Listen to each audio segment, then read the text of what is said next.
आप सभी लोगों को गुड मॉर्निंग। आज हिंदी दिवस की आप सभी बच्चों को हार्दिक बधाई और बहुत ढेर सारी शुभकामनाएं। कोलाइडल सॉल्यूशन के अंतर्गत विभिन्न टॉपिक्स के बारे में हम लोग पढ़ चुके थे इसके पहले के वीडियो में। आज हम लोग शुरू करेंगे कोलाइडल विलयनों का शोधन किस प्रकार से किया जा सकता है। ठीक है, कोलाइडल विलयनों के शोधन के लिए कुछ विधियां हैं। जैसे पहला आपका है अपोहन विधि। ठीक है, तो जो कोलाइडल विलयन के निर्माण में आपको दो विधियां बताई गई थी, कंडेंसेशन मेथड और डिस्पर्शन मेथड। उसके अंतर्गत बना हुआ कोलाइडल विलयन में कुछ क्रिस्टलाइट की अशुद्धियां आ जाती हैं, कुछ आयनिक अशुद्धियां आ जाती हैं। इनको दूर करने के लिए पहली विधि आपकी यहाँ पे बताई जा रही है अपोहन विधि। ठीक है, इसके लिए आपको करना क्या पड़ेगा, एक अर्धपारगम्य झिल्ली लेनी पड़ेगी। अर्धपारगम्य झिल्ली की विशेषता ये होती है कि इस झिल्ली का निर्माण या तो सेलुलोस एसीटेट या सेलुलोस नाइट्रेट जैसे पदार्थों से होता है। ठीक है, इस झिल्ली के छिद्रों की जो साइज होती है वो 50 एंगस्ट्रॉम से छोटी होती है। ठीक है, ये खास बात है इसकी कि इस मेम्ब्रेन के जो छिद्र होते हैं उनकी साइज 50 एंगस्ट्रॉम से छोटी होती है। ठीक है, तो सबसे पहले हम क्या करते हैं, एक अर्धपारगम्य झिल्ली में अशुद्ध कोलाइडल विलयन को भर देते हैं। देखिए ये आपका अर्धपारगम्य झिल्ली लगी हुई है और इसे एक कांच के होल्डर के द्वारा हम इसे लटका देते हैं जल से भरे हुए। ये जल से भरा हुआ एक बीकर है, इसमें हम लटका देते हैं। अब इस कोलाइडल विलयन में जो क्रिस्टलाइट की अशुद्धियां हैं वो धीरे धीरे करके इन छिद्रों से जल में आने लगती हैं और अशुद्ध जल इस निकास नली के द्वारा बाहर निकलता रहता है और उसी क्रम में इस इधर से लगे हुए पाइप की सहायता से हम शुद्ध जल, प्योर वाटर जो है, इसमें हम इस बीकर में भेजते रहते हैं। ठीक है, 2-3 दिन तक ये प्रोसेस चलता रहता है। 2-3 दिन के बाद इस अर्धपारगम्य झिल्ली में भरा हुआ जो कोलाइडल विलयन है ये पूरी तरह हमारा शुद्ध हो जाता है। इसके बाद अगर इस कोलाइडल विलयन में कुछ आयनिक अशुद्धियाँ शेष रह जाएं, ठीक है, तो उस आयनिक अशुद्धियों को दूर करने के लिए दूसरी विधि यहाँ पे बताई जा रही है, इलेक्ट्रोलिसिस मेथड या इलेक्ट्रोडायलिसिस।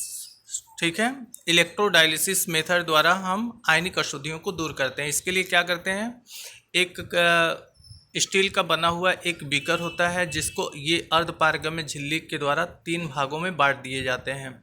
अब इसमें जो है देखिए बीच वाले भाग में, ठीक है, इसके बीच वाले भाग में कोलाइडल विलयन भर दिया जाता है जिसमें आयनिक अशुद्धियाँ होती हैं और किनारे किनारे इन दोनों भागों में शुद्ध जल भर देते हैं और धातु के 2 इलेक्ट्रोड लगा देते हैं। एक आपका कैथोड का काम करता है और ये जो आप देख रहे हैं ये एनोड का काम करता है।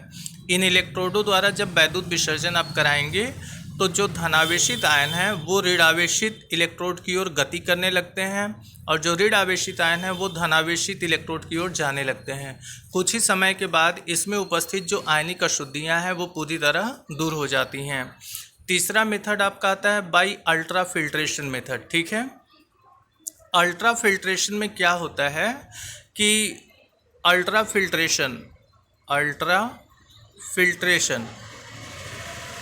फिल्ट्रेशन में एक विशेष फिल्टर पेपर लिया जाता है। साधारण फिल्टर पेपर के छिद्रों की साइज बड़ी होती है, इस कारण उसके छिद्रों से होकर कोलाइडल कण बाहर निकल जाते हैं। तो कोलाइडल कणों का विसरण रोकने के लिए साधारण फिल्टर पेपर को फॉर्मेल्डिहाइड HCHO या फिर जिलेटिन के विलयन से उसको अभिकृत करा देते हैं जिससे उसके जो छिद्र होते हैं उसकी साइज अत्यंत छोटी हो जाती है, जिससे कोलाइडल कण बाहर नहीं निकल पाते हैं। केवल सूक्ष्म जो उसमें अशुद्धियाँ होती हैं वो साधारण फिल्टर पेपर के छिद्रों से होकर के बाहर निकल जाती हैं। ठीक है, तो इस प्रकार से अल्ट्रा फिल्ट्रेशन के माध्यम से भी हम कोलाइडल विलयन में उपस्थित अशुद्धियों को दूर कर सकते हैं। नेक्स्ट अब आपका आता है properties of colloidal solution. Colloidal विलयनों की प्रॉपर्टीज क्या हो सकती है, प्रॉपर्टी के बारे में यहाँ पे देखा जा सकता है। पहला आपका प्रॉपर्टी आता है कोलाइडल पार्टिकल साइज। तो जो कोलाइडल विलियन होते हैं उसमें उपस्थित कोलाइडी कणों की जो साइज होती है वो 50 एंगस्ट्रॉम से 2000 एंगस्ट्रॉम के बीच में बिलोंग करती है। मतलब 50 एंगस्ट्रॉम से वो कण बड़े होते हैं और 2000 एंगस्ट्रॉम से छोटे होते हैं। दूसरा आपका आता है हेट्रोजीनियस नेचर। तो जो कोलाइडल सॉल्यूशन होता है वो हेट्रोजीनियस इन नेचर होता है, मतलब विषमांगी प्रकृति का होता है। ठीक है, विषमांगी प्रकृति का मतलब ये हुआ कि उसमें परिक्षिप्त प्रावस्था और परिक्षेपण माध्यम दोनों अलग अलग फेज में नज़र आते हैं। कुछ देर तक अगर हम विलयन को स्टे कर दें, रख दें, तो उसमें डिस्पर्स्ड फेज और डिस्पर्सन मीडियम ये दोनों अलग अलग नज़र आने लगता है। ठीक है, इसके बाद आता है डिफ्यूजिबिलिटी, मतलब ये विसरण क्षमता को दर्शाता है। तो कोलाइडी विलयनों को अर्धपारगम्य झिल्ली से होकर अगर गुजारते हैं तो कोलाइडी विलयन में उपस्थित जो कोलाइडी कण होते हैं वो पार्चमेंट झिल्ली के दूसरी तरफ नहीं निकल पाते हैं। उसमें उपस्थित केवल जो क्रिस्टलाइट के पार्टिकल्स होते हैं वही केवल दूसरी तरफ विलयन के जा पाते हैं।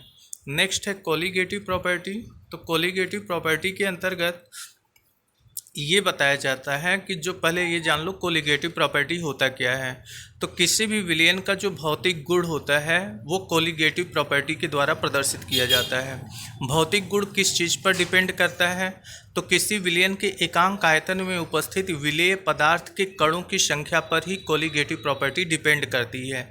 विलेय कणों का केमिकल नेचर क्या है, बिहेव क्या है, उनका प्रॉपर्टी क्या है, इससे कोई लेना देना नहीं होता है। सिर्फ विलयन के एकांक आयतन में विलेय कणों की संख्या ही कोलिगेटिव प्रॉपर्टी को प्रदर्शित करती है।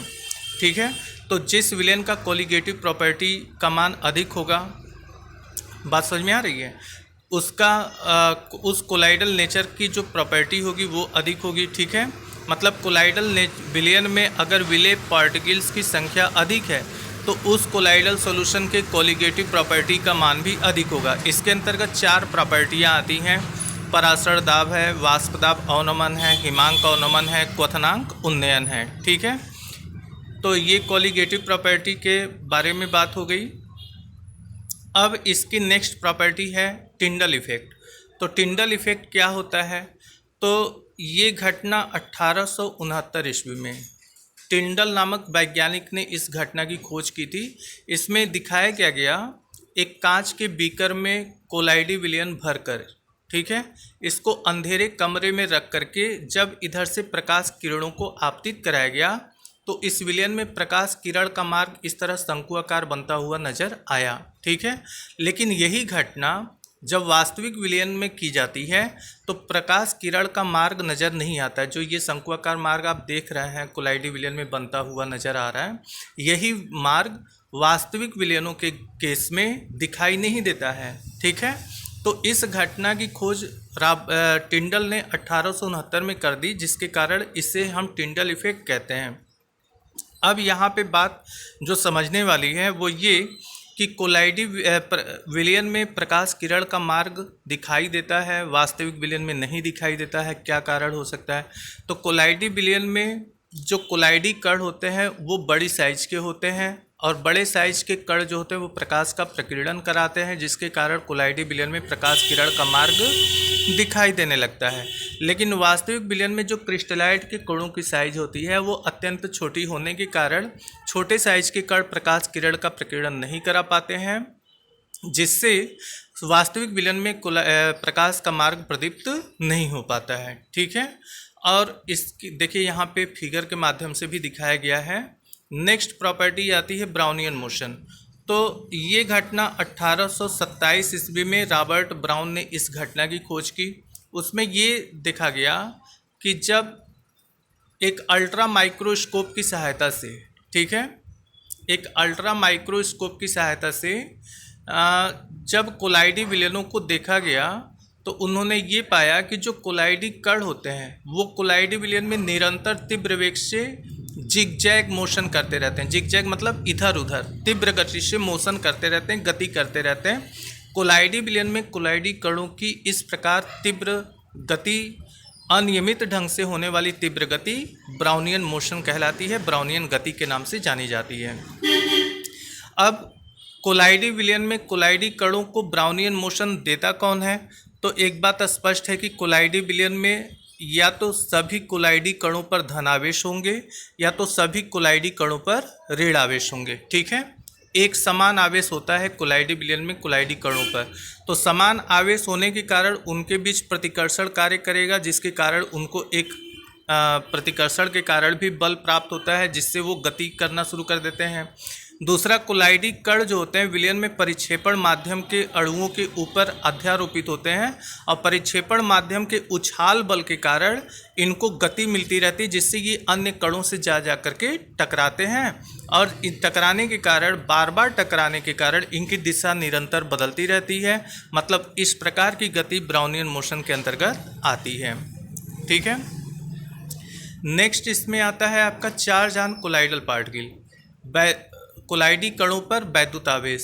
तो कोलाइडी कण जैसे मान लीजिए आपको बताया गया था लायोफोबिक सॉल्ट में आर्सेनियस सल्फाइड सॉल्ट कैसे आपने बनाया था कि आर्सेनियस ऑक्साइड के विलयन में जब आप हाइड्रोजन सल्फाइड गैस प्रवाहित किए थे, ठीक है, हाइड्रोजन सल्फाइड गैस जब आपने प्रवाहित किया था तो आर्सेनियस सल्फाइड का कोलाइडी कण बना हुआ था। ठीक है, तो इस प्रोसेस में आप देखिए स्पष्ट रूप से तो आर्सेनियस सल्फाइड के ऊपर कोई आवेश नहीं नज़र आ रहा है।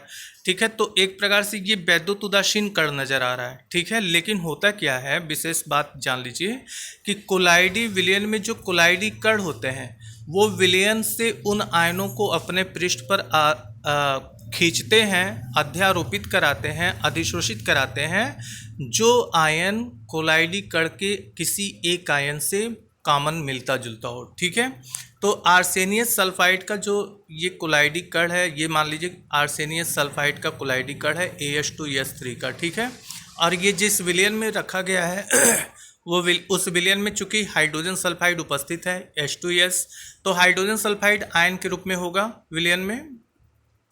और देखो आर्सेनियस सल्फाइड में सल्फाइड आयन भी है, तो जो सल्फाइड आयन है आर्सेनियस सल्फाइड का वो विलयन से सल्फाइड आयनों को अपने पृष्ठ पर अध्यारोपित कराता है, अधिशोषित कराता है, और सल्फाइड आयनों के अधिशोषण के कारण एक प्राइमरी इलेक्ट्रिकल लेयर बन जाती है।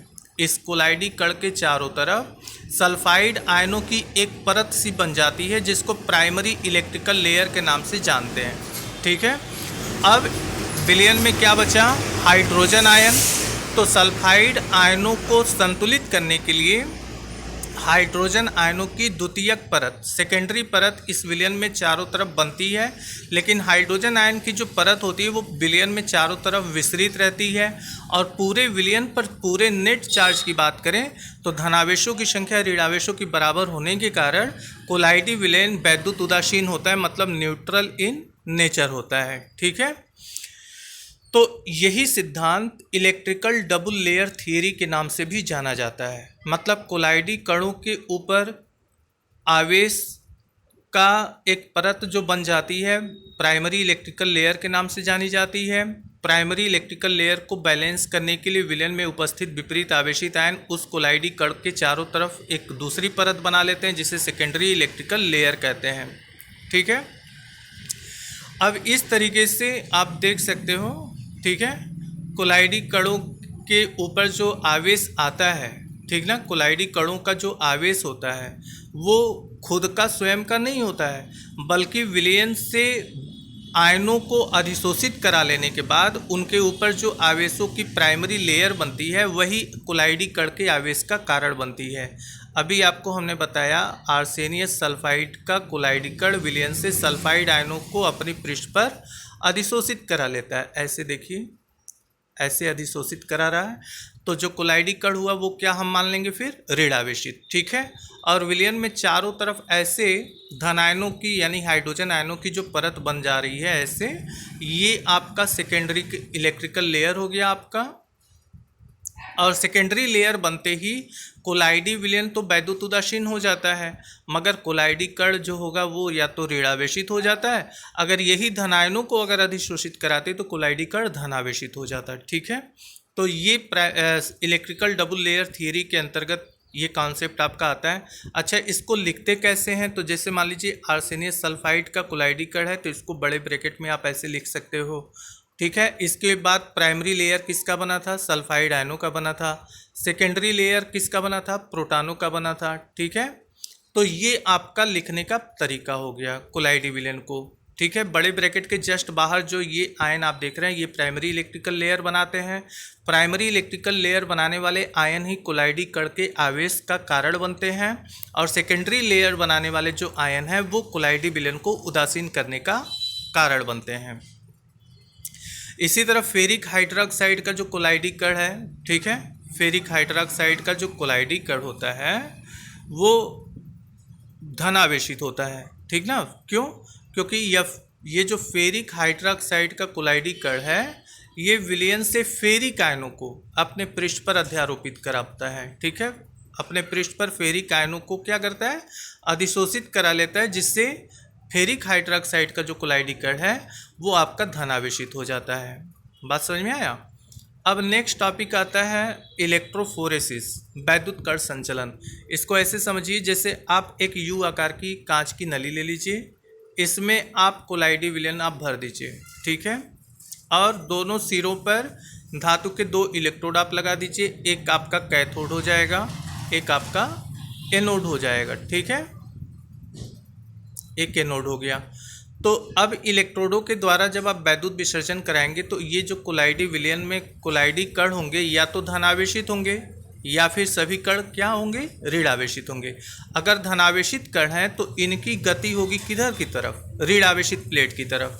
तो कैटायंस की गति कैथोड की ओर होने लगती है, और अगर मान लीजिए कोलाइडी विलयन में ऋणावेशित कण हो तो वैद्युत विसर्जन के प्रभाव से ये एनायन जो हैं वो एनोड की ओर गति करने लगते हैं। मतलब कैटायन का कैथोड की ओर गति होने लगता है, और एनायन अगर है तो एनोड की ओर गति करने लगते हैं। वैद्युत विसर्जन के प्रभाव से कोलाइडी कणों का विपरीत आवेशित इलेक्ट्रोड की ओर होने वाली इस प्रकार की गति इलेक्ट्रोफोरेसिस यानी वैद्युत कण संचलन कहलाती है। कैटायनों की अगर गति हो रही है तो घटना कैटाफोरेसिस कहलाती है। एनायन यदि गति कर रहे हैं तो घटना एनाफोरेसिस कहलाती है। ठीक है, इसके बाद आपका आता है अवक्षेपण या स्कंदन। तो ये क्या है? अवक्षेपण या स्कंदन। तो कोलाइडी विलयन में आप वैद्युत अपघटित जैसे ही मिलाते हैं, कोलाइडी कण वैद्युत अपघटित के प्रभाव से उदासीन होकर नीचे बैठने लगते हैं, एक दूसरे के संपर्क में आकर नीचे बैठना शुरू कर देते हैं। यही घटना स्कंदन या अवक्षेपण कहलाती है। अब इसमें अवक्षेपण द्रव विरोधी कोलाइडी विलयनों का अवक्षेपण तो आसानी से किया जा सकता है, लेकिन द्रव स्नेही कोलाइडी कणों का जो अवक्षेपण है वो आसानी से नहीं होता है। ठीक है, कारण क्या है? तो जो जैसे मान लो जिलेटिन का ये कोलाइडी कण है, ठीक है, जिलेटिन का ये धनावेशित कोलाइडी कण है, तो जो द्रव स्नेही कोलाइडी कण होते हैं उनका परिक्षेपण माध्यम के प्रति प्रबल आकर्षण होता है। तो जैसे परिक्षेपण माध्यम के रूप में मान लो जिलेटिन के कोलाइडी कण जल में घुले हुए हैं, तो जल के जो कण होते हैं H2O के, वो इस कोलाइडी कण के चारों तरफ एक परत सी बना लेते हैं, एक आवरण बना लेते हैं, और इस परत के कारण ये कोलाइडी कण पूरी तरह सुरक्षित रहता है। अब कोई इसमें वैद्युत अपघट्य जैसे मान लो AB आपने मिला दिया, तो वैद्युत अपघट्य का नेचर होता है कि विलयन में ये आयनों में क्या करते हैं? टूट जाते हैं। अब इस धनावेशित कोलाइडी कण को ये ऋणावेशित आयन उदासीन करेगा, लेकिन उदासीन तब करेगा जब ये इस कोलाइडी कण के सीधे संपर्क में आएगा तब, लेकिन संपर्क में नहीं आ पाता है। क्यों? क्योंकि H2O के ये जो परत बनी हुई है, H2O की जो परत बनी है ये इस आयन को कोलाइडी कण के संपर्क में आने से रोकती है। तो अब अवक्षेपण यदि कराना है तो पहले हम इस परत को हटाएंगे यहाँ से, और हटाने के लिए इसमें आपको क्या मिलाना पड़ेगा? फिर एल्कोहल। ठीक है, जब एल्कोहल मिलाएंगे तो एल्कोहल जल को अवशोषित करता है, ये जल को अवशोषित कर लेगा तो जल की परत यहाँ से हट जाती है। अब डायरेक्ट ये इलेक्ट्रोलाइट इस कोलाइडी कण के संपर्क में आसानी से आकर इसको उदासीन करके इसको क्या करेगा? अवक्षेपित करा देगा। तो इस तरह से द्रव स्नेही कोलाइडी विलयनों का अवक्षेपण संभव हो पाता है। ठीक है, अब इसके बाद आपका नेक्स्ट टॉपिक आता है उर्णनमान। उर्णनमान क्या है? तो किसी द्रव उर्णन का मतलब पहले ये जान लीजिए, इसका अर्थ होता है अवक्षेपण, अवक्षेपण या स्कंदन। ठीक है, तो किसी द्रव विरोधी कोलाइडी विलयनों का उर्णन मान वह मान होता है जो वैद्युत अपघट्य की अल्प मात्रा मिलाने से उस विलयन को क्या कर दे, स्कंदित कर दे या अवक्षेपित कर दे।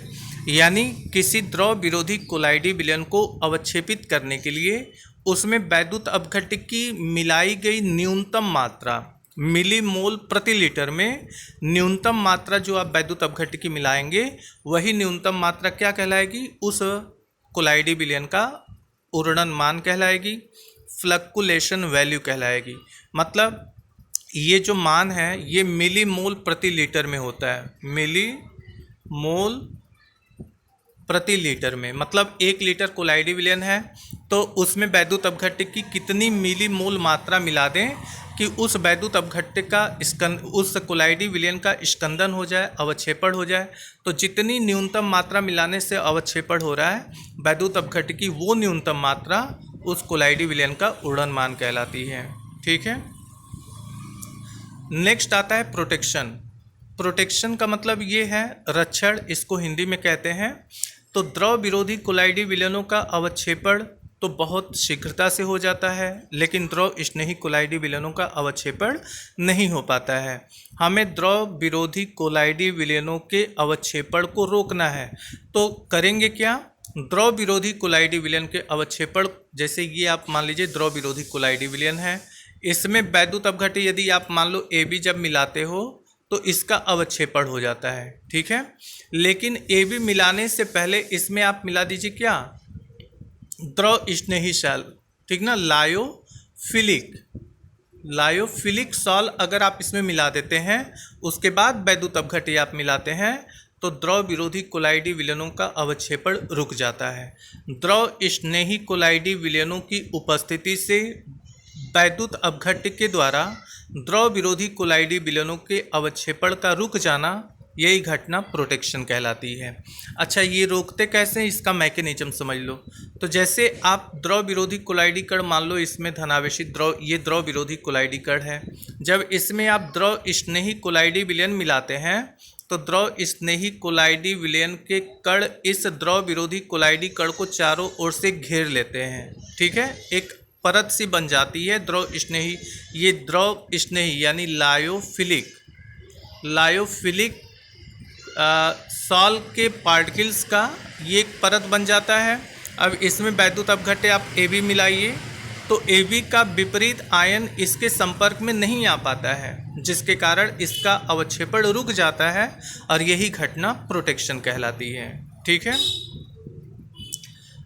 इसके बाद आपका नेक्स्ट टॉपिक आता है, देखिए इसमें गोल्ड नंबर, ठीक ना, बहुत इंपॉर्टेंट ये पॉइंट है। गोल्ड नंबर क्या होता है, देखिए इसकी परिभाषा काफ़ी जटिल यहाँ पे देखी गई है कि किसी द्रव विरोधी कोलाइडी विलयन के रक्षण के लिए प्रयुक्त किए जाने वाले द्रव स्नेही कोलाइडी विलयन की मात्रा की माप गोल्ड नंबर में व्यक्त की जाती है। बहुत स्पष्ट रूप से लिखा गया है कि द्रव विरोधी कोलाइडी विलयनों के अवक्षेपण को रोकने के लिए द्रव स्नेही कोलाइडी विलयन की मिलाई गई मिलीग्राम में न्यूनतम मात्रा द्रव स्नेही कोलाइडी विलयन का गोल्ड नंबर कहलाती है, जिसको हिंदी में स्वर्णांक कहते हैं। ठीक है। जिस द्रव स्नेही कोलाइडी विलयन का गोल्ड नंबर जितना ही कम होगा, ठीक है, वो उतना ही अच्छा प्रोटेक्टर होगा, उतना ही अच्छा उसका प्रोटेक्शन पावर होगा। तो सबसे अच्छा प्रोटेक्शन पावर होता है जिलेटिन का। किसका होता है? जिलेटिन का। जिलेटिन सबसे अच्छा प्रोटेक्टर माना जाता है। और सबसे खराब, सबसे वर्स्ट, मतलब जिसकी बहुत अधिक मात्रा मिलाने पर अवक्षेपण रुकता हो, वो है आपका स्टार्च। ठीक है। ये अक्सर कंपटीशन में पूछे जाते हैं क्वेश्चन कि सबसे अच्छा द्रव स्नेही कोलाइडल सॉल्यूशन कौन है। ठीक है, तो वो आपका होता है प्रोटेक्टर के रूप में जिलेटिन, और सबसे वर्स्ट होता है आपका स्टार्च। तो उसमें कंपटीशन में कभी क्वेश्चंस के रूप में जैसे ABCD करके देगा, ABCD, और इसके वैल्यूज़ दिए रहेंगे। ठीक है, गोल्ड नंबर दिए रहेंगे। इसका 0.5 मान लो दे दिया, या 0.6 दे दिया, इसका 0.7 दे दिया, इसका 1.8 मान लो दे दिया। अब पूछा ये चारों गोल्ड नंबर हैं। ठीक है, ABCD ये चारों लायोफिलिक सॉल हैं, A B C और D ये चारों द्रव स्नेही सॉल हैं। इनको मिलाने से द्रव विरोधी कोलाइडी विलयनों का अवक्षेपण रुक जाता है। अब पूछ दिया कि इन चारों में सबसे अच्छा प्रोटेक्टर कौन है, सबसे अच्छा रक्षक कौन है।